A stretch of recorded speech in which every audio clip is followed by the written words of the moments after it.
आज आपण करणार आहेत मसाला खिचडी।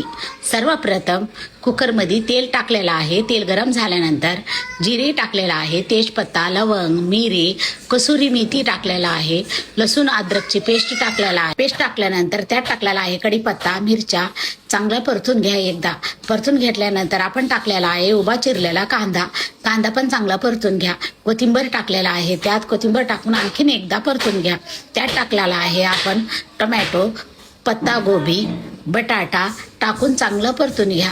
परतल्यानंतर आपण टाकलेला आहे लाल तिखट, धनिया पावडर, जिरे पावडर टाकून मीठ टाकून आणखीन थोडा वेळ चांगलं मऊ होजेपर्यंत आपण परतून घेणार आहेत। परतून घेतल्यानंतर आपण टाकलेला आहे 1 ग्लासची आपण खिचडी करणार आहेत। 1 ग्लासला 2 ग्लास पाणी टाका।